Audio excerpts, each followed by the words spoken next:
네, 국민의힘과 정부가 오늘 가상화폐 투자자 보호를 위한 정책 간담회를 열고 국내 5대 거래소에 대한 코인 상장, 상장 폐지 자율규약 초안을 발표합니다. 투자자 보호와 거래소 투명성 강화라는 두 마리 토끼를 잡을 대책이 나올 수 있을까요? 관련 내용 김대호 경제학 박사와 함께 짚어보도록 하겠습니다. 안녕하십니까? 네, 반갑습니다. 네. 투자자들에게 막대한 피해를 끼친 사건이었죠. 루나 사태를 막기 위해서 오늘 당정이 지난달에 이어서 방지안을 논의를 합니다. 어떤 방안들이 검토되고 있습니까, 지금? 네, 현재까지 거론되고 있는 루나 사태 재발을 위한 방지책으로는 현재 가상화폐를 거래하는 거래소, 은행의 인정을 받아서 정부의 사실상의 허가를 받아서 거래하는 곳이 국내에 5곳이 있는데요. 네. 업비트, 빗썸, 코인원, 또 코빗, 코팍스 이렇게 5곳입니다. 이 5곳에서 가상화폐에 관한 상장 기준, 이러이런 요건을 갖추면 상장을 시켜주겠다. 상장이라는 게 거래소에 일단 물건으로 올려서 누구든지 사고 팔 수 있도록 해주는 것을 이른바 IPO라고 그러는데요. 그 상장하는 기준을 이제 업계가 자율적으로 만들어서 그 초안을 내면 그것을 통해서 금융감독원 등 또 금융정보분석원 등 관계 단국이 그걸 기초로 해서 정부 차원에서도 시행령에 좀 반영을 해보겠다. 또 나아가서는 국회 입법에도 법적 조처로서 어떤 가상화폐를 좀 효율적으로 관리할 수 있도록 하겠다라는 그 이제 첫 시도가 되고요. 상장 폐지뿐만이 아니라 또 상장을 하는 것뿐만 아니라 상장을 했다가 문제가 있으면 언제든지 상장 폐지 이른바 이것을 정권시장에서 상폐라고 그러는데요. 네. 상폐할 수 있는 기준도 동시에 마련을 하고요. 또 상폐를 위해서 중간 단계에서 6개월에 한 번씩 이 가상화폐가 제대로 운영되고 있는지 그 금융 리스크를 여러 가지 모듈을 통해서 분석을 해서 그것을 공시하는 방법 이런 것들을 오늘 5개 가상화폐 거래소가 이제 초안을 공개하고 그것을 토대로 국가 차원에서 대책을 마련한다. 이것이 현재까지 나타난 가상화폐 대책이다. 이렇게 볼 수 있겠습니다. 네. 지난번에 루나 사태 같은 경우에는 일주일여 만에 99.99% 거의 100%가 폭락을 했거든요. 네. 이번 대책을 통해서 조금 투자자들을 보호할 수 있는 실효성 있는 방안들이 나올 수 있을까요? 이제 결국은 그 가상화폐의 상장이나 상장 기준 또 상장 폐지 기준 이것을 어떻게 정밀하게 만드느냐 또 그것을 만들었다 해도 실제로 가상화폐 거래소가 그것을 적극성을 갖고 실천을 하느냐 또 가상화폐 거래소가 이를 업무를 해태할 때 금융당국이 어떻게 제재하느냐 이런 여러 가지 다각적인 방법을 갖추어야 되는데요. 지금처럼 아예 아무것도 없는 것보다는 좀 나아질 수는 있겠지만 가상화폐라는 것이 가상화폐 각 상품별로 워낙 다양하고 루나나 테라 같은 경우에도 기존의 비트코인이나 이더리움과는 완전히 다른 체계에 테라를 가져오면 루나로 바꿔주고 거기서 20%를 더 주는 이런 교묘한 장치를 엮어놨거든요. 그런 면에서 과연 그 변화무쌍한 모든 가상화폐를 이런 기준으로서 완벽하게 해낼 수 있을 것인가? 그것은 쉽지는 않아 보입니다. 그런 면에서 이제 결국은 투자자들이 스스로 옥석을 잘 가리는 게 필요하고요. 특히 이제 가상화폐 거래소 입장에서는 스스로 옳고 그름을 하기가 상당히 어려울 테니까 그것에 옥석을 가리는 것보다는 투자자들이 옥석을 가릴 수 있도록 수시로 그 가상화폐 제도에 무슨 일이 일어나고 있고 거기 소유권자, 관련 기업들에는 어떤 호재와 악재가 있는지를 즉각 노티스할 수 있는 그런 시스템을 완비하는 이것이 무엇보다도 중요할 것으로 보입니다. 네, 알겠습니다. 자, 저희가 이제 부동산 얘기도 좀 해보도록 하겠습니다. 지금 월세가 낀 임대차 거래가 급증하면서 월세 시대가 본격화됐다 이런 평가가 현재 나오고 있습니다. 지금 전세보다 월세를 선호하는 세입자들이 더 늘어나고 있는데 최근에 대출 규제도 계속해서 강력해지고 금리 인상에 대한 부분도 이런 현상이 좀 원인이 될 수 있을까요? 그렇습니다. 이제 가장 결정적인 요인은요. 정부가 지난 5년 동안 대출을 강력히 규제를 하다 보니까 전세를 드는 사람이 은행 대출이나 금융기관 대출로 전세금을 마련하기가 어렵게 됐는데 그 와중에 임대차 3법 이런 것을 진행하면서 전세값이 갑자기 껑충 뛰었습니다. 그러니까 새로 늘어난 추가 부담분을 마련할 길이 없는 것이죠. 금융기관에서는 대출의 문호가 닫혀 있고요. 그런 차에 당장의 부담이 적은 월세로 전환하자. 그러면 큰 뭉칫돈이 없더라도 월 얼마씩 부담을 하면 살 수 있다. 이런 면에서 빠른 속도로 지금 전세가 월세로 전환이 되거든요. 전 세계적으로 전세 제도를 갖고 있는 나라는 대한민국이 유일합니다. 그리고 그 전세 제도는 단점보다도 장점이 상당히 많아서 아주 미풍양속이고 상당히 바람직한, 특히 세입자 입장에서는 2년을 살고 또는 4년을 살아도 원금은 건질 수 있기 때문에 피해가 상당히 적었거든요. 그런데 이제 매월 월세를 내게 되면 이것은 뭐 고리 대금업처럼 실제로 자기 돈이 뜯겨 나가는 거죠. 최근에 특히 이제 은행의 금리가 오르고 있고 앞으로도 계속 오를 것 같지 않습니까? 그런데 계약을 맺을 때 월세 계약을 맺는 것은 지금 현재 상태에서 월 얼마의 월세를 내겠다고 확정을 하거든요. 최소한 2년, 많으면 4년간을 확정합니다. 그런데 앞으로 금리는 계속 오를 것 같고 그러니까 가뜩이나 은행 대출도 받기 어려운데 이참에 대출 받아서 전세금 마련하는 것보다 내가 월세를 내겠다. 이런 어떤 스스로 세입자들이 원하고 있고요. 또 임대인들 입장에서는 지금 종부세라든지 재산세 돈을 내야 되는데 현찰이 당장 필요하거든요. 전세금은 들어오면 나중에 갚아야 되는 것이기 때문에 자기 돈이 아니단 말이죠.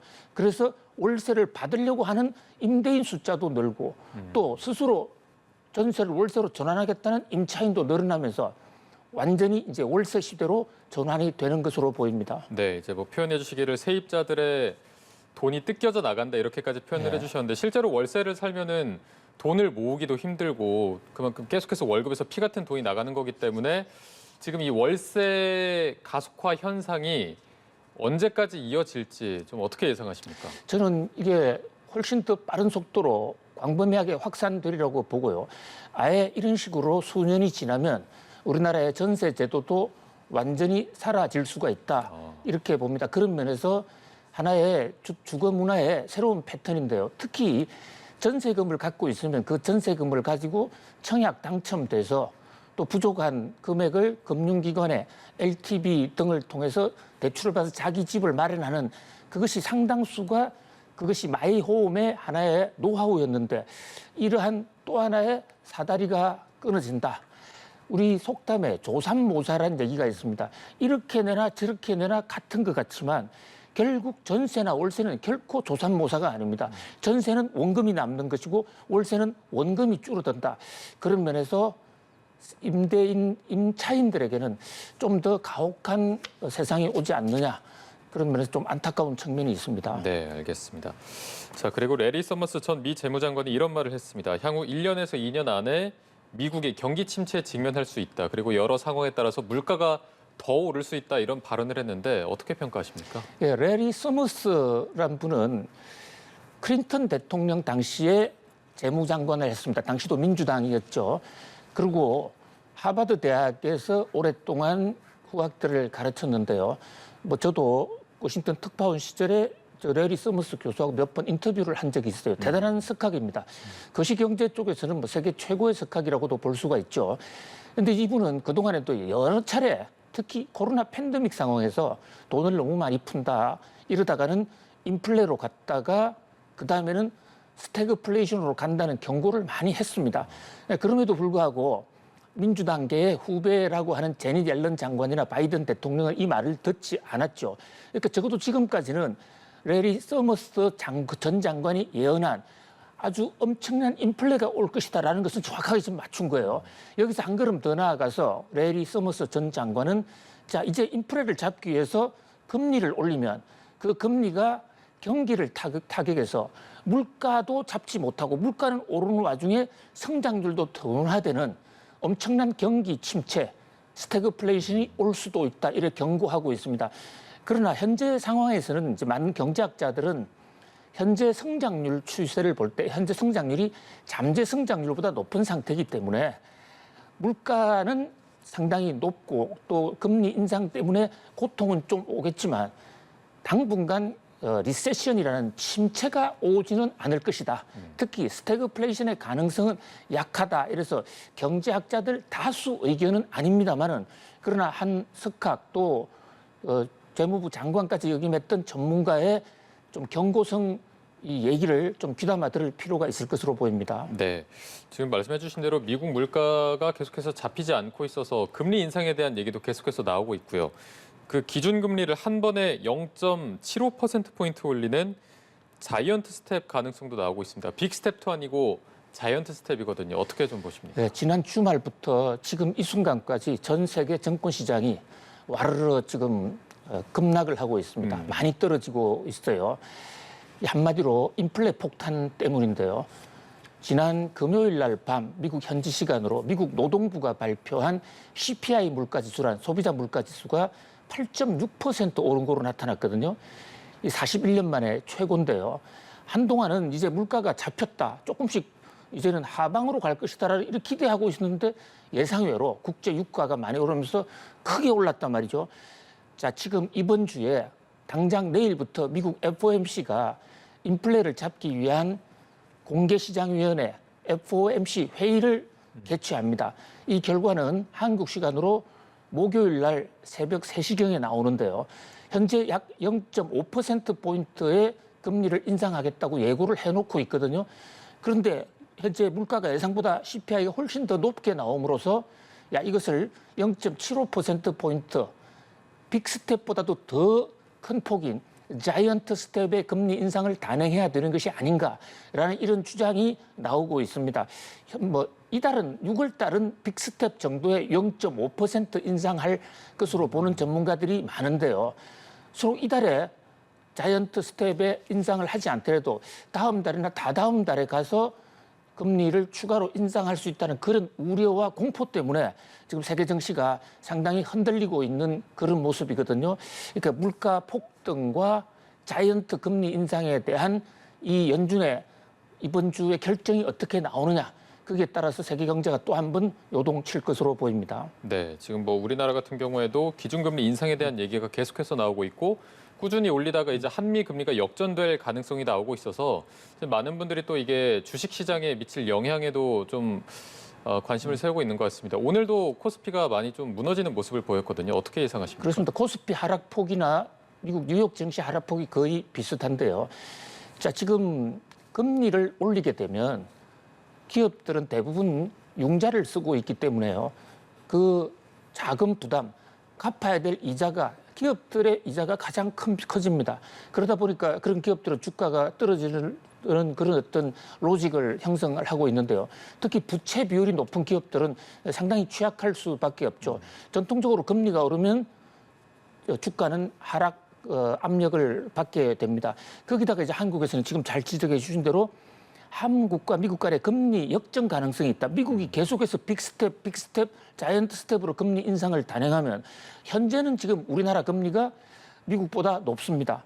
그런데 이제 미국이 더 높아지면 가뜩이나 미국이 한국보다 신용도가 더 높은데 금리마저도 더 높으면 우리나라에 와 있던 외국인 자금이 빠져나가지 않겠는가. 이런 우려가 좀 있는데요. 그러나 이 우려는 조금 그 우려가 좀 과다한 것으로 보입니다. 이 시중의 돈이 금리 차이만 보고 움직이는 것이 아니기 때문에 그것도 하나의 요인입니다만은 또 하나는 우리 지금 한국은행도 계속해서 금리를 올리고 있고 이달 또 다음 달에도 금리를 올릴 것으로 보이기 때문에 전체적으로 금리 인상기에 오는 금융 긴축, 이 스퀴즈의 충격은 있습니다만은 한미 금리 차가 어떤 결정적인 혼란을 불러올 것으로 같지도 않고 또 한미 금리가 역전될 가능성도 현재로서는 거의 없다 이렇게 볼 수 있습니다. 네, 그 한 가지 요인만으로는 섣불리 단언할 수 없다 이렇게 말씀해 주셨고요. 자, 오늘 경제 얘기는 여기까지 해보도록 하겠습니다. 김대호 경제학 박사와 함께했습니다. 고맙습니다. 감사합니다.